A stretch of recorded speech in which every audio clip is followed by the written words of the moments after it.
close encounter with an unidentified flying object, commonly known as UFO, turned the life of an electric lineman in Indiana upside down.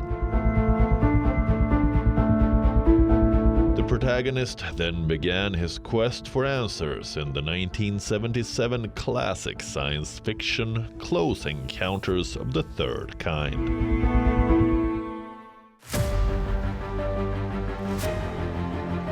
Another classic, this one from 1982, E.T. the Extraterrestrial. In the iconic Steven Spielberg film, a child befriends an alien and helps him escape from Earth and return to his home planet. More recently, in the 2016 alien visitation drama Arrival, a professor is recruited by the military to assist in translating alien communications.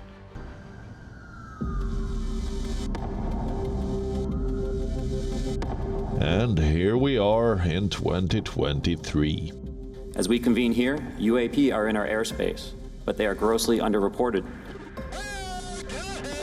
These sightings are not rare or isolated, they are routine.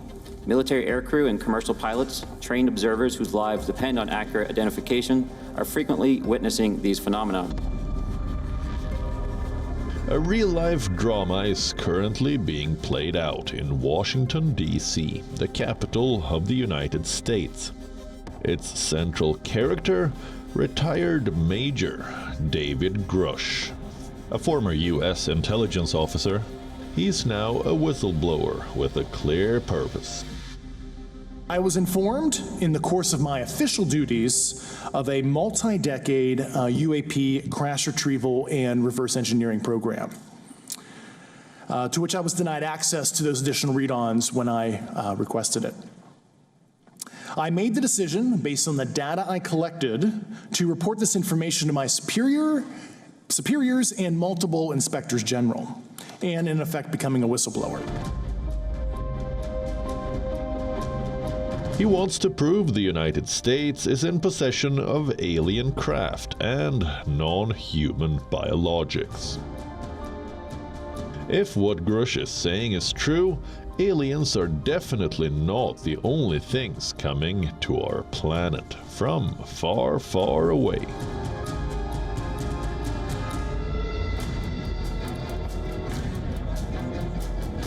Speaking on The Late Show with Stephen Colbert, Spielberg, who has directed many sci-fi classics, revealed that he, too, believes that aliens exist, and that the US government is trying to cover up their existence. Spielberg said, and we quote, "I think it's mathematically impossible that we are the only intelligent species in the cosmos. That's totally impossible. It is exciting."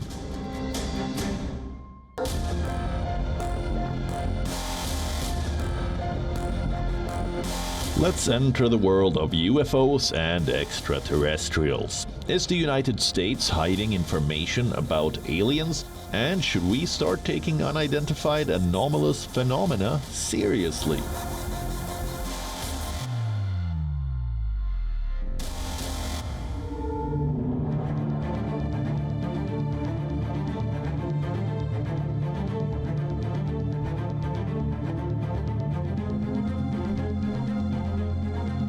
As you know, I've suffered retaliation for my decision, but I am hopeful that my actions will ultimately lead to a positive outcome of increased transparency. In the month of June this year, David Grusch, an American intelligence officer's keen interest in UFOs, made headlines across the globe. He gave the US Congress and other authorities classified information about secret programs that, according to him, are in possession of the alien craft. Grusch believes the US government, along with its allies, have been making recoveries of partial and fully intact vehicles for many decades. He has said all these rumors are true. The US government does have crashed UFOs, and in some cases, apparently bodies of the pilots. And in the second instance, he says, that there is a program to try and figure all this out, run by elements in the US government, and that program is improperly or illegally being withheld from Congress. What I know will happen is that Congress will continue to work on this question to try to validate David Grusch's claims. On the 26th of July, David Grusch testified to a subcommittee on the U.S. Congress under oath, claiming that the government is attempting to cover up evidence of non-human UFOs, and that it may have alien bodies in its possession. Grusch claims that the country's government conducted a multi-decade program where it collected and attempted to reverse engineer UAPs, or unidentified aerial phenomena, a term officially used by government for UFOs.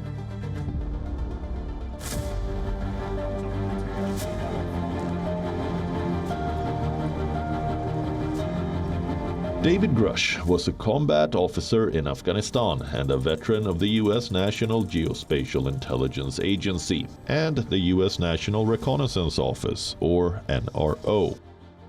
At NRO, he was employed as a representative of the Unidentified Anomalous Phenomena Task Force at the Department of Defense. He was tasked with identifying UFOs, and thus he claimed that he had spotted unidentified objects off the eastern seaboard in the mid-2010s.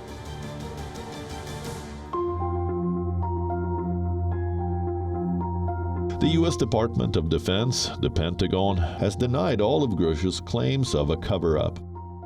In a statement, Defense Department spokeswoman Sue Gao said investigators have not discovered any verifiable information to substantiate claims that any programs regarding the possession or reverse engineering of extraterrestrial materials have existed in the past or exist currently. With the Pentagon denying the allegations, Grusch does not seem to have much to back up his claims. But he's not alone. Two former U.S. Navy fighter pilots have also said they have seen unidentified anomalous phenomena. Parts of our government are aware of more about UAP than they let on, but excessive classification practices keep crucial information hidden. Since 2021, all UAP videos are classified as secret or above. This level of secrecy not only impedes our understanding, but fuels speculation and mistrust. As we looked around, we noticed that we saw some whitewater off our right side. It's important to note that the weather on this day was as close to perfect as you could ask for off the coast of San Diego. Clear skies, light winds, calm seas, no whitecaps from waves. So the whitewater stood out in a large blue ocean. All four of us, because we were in F-18Fs, so we had pilots and Wizzo in the back seat, looked down a small, saw a white tic-tac object with a longitudinal axis pointing north-south and moving very abruptly over the water like a ping-pong ball.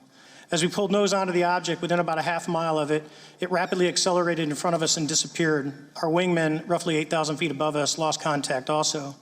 We immediately turned back to see where the whitewater was at, and it was gone also. Warning that these unidentified objects are a national security threat, the two pilots called on the U.S. government to be more transparent about UAPs. Last week, White House NSC spokesman John Kirby stated that UAPs are having an impact on our training ranges and need to be treated as a legitimate issue. Do you concur with his statements? That's for each of you. Yes. Yes. Yes. The US government has some UFO-related information which is classified and therefore which by definition is being hidden from certainly the media and the public. Generally speaking, with the most highly classified subjects, only maybe two people on the Armed Services Committee or on the Intelligence Committee, perhaps the chairman and the senior member from the other party, maybe only a handful of people would have sufficient clearance, security clearance to be told some of this. So yes, we know there is some information that's classified and being hidden. As expected, a considerable crowd of UFO enthusiasts arrived on Capitol Hill for the hearing. I mean, there's two big questions in this world. What happens when we die and are we alone? And the Pentagon's talking about one of them right now, so it's interesting as hell. Are we alone in the universe? That's the question everybody wants answered. Have you faced any retaliation or reprisals? The testimony in front of Congress has opened up more questions than the answers it provided. Be careful what I say in detail because there is It could also act as an impetus for more investigations.